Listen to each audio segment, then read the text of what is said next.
you? After we broke in, let's ask him how he started to collect for video games. I started having an interest of collecting video games was from watching the YouTube channel Angry Video Game Nerd, where he covers a lot of games from the early era of gaming, like the original Nintendo console and onwards from that. Does it take a lot of money to begin to collect for video games? Does retro video game collecting cost a lot of money? I mean, that just depends on what you want to collect for and the rarity of the games that you're interested in. There's games like, for instance, the GameCube that range from $7 to $500. So, depending on what kind of collector you want to be, it can be very expensive or it can just be very cheap. Is there anything else we can do to begin or collect for video games? Even for the old Game Boy, you can do screen modifications to even get a better picture out of this.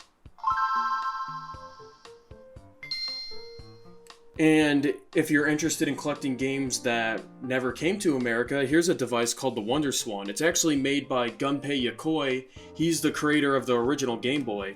It only takes one battery. We even got a Japanese game right here. It's Mega Man. And if the poor quality in picture might be your issue of old retro game collecting, you can even, there's alternatives out there for you to get that picture looking better. Like for the GameCube, this is the Eon. It has an HDMI port on the side, and you plug it in, and you actually get an HD picture out of your GameCube. And if you want to go further beyond that, you can pick up this device called an M Classic. That can be plugged into the Eon, and this device will bring this picture up to 4K by having these both plugged in together. So you can get just as good quality out of like the PS5. Where should I begin my collection? It's pretty easy to get into game collecting too.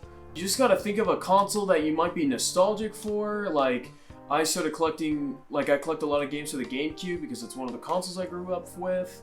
I also collect for the Nintendo 64, which was my first video game console I ever played. You just find something you have nostalgia for, or if you like a genre, like a company, you can collect for that company. Like, I collect a lot of Nintendo, or you can collect like Microsoft and get like the original Xbox, or if you're a Sony fan, you can collect a line of PlayStation consoles. So it's just up to you. That's how you can get into it. So if you pick out a console you're interested in, you can just look up on your phone like retro game stores near me. I know around me I have places called like Fallout Games, Game Smash, the Gaming Zone. They all have plenty of retro games to just buy and even just look at if you're just interested in getting into it.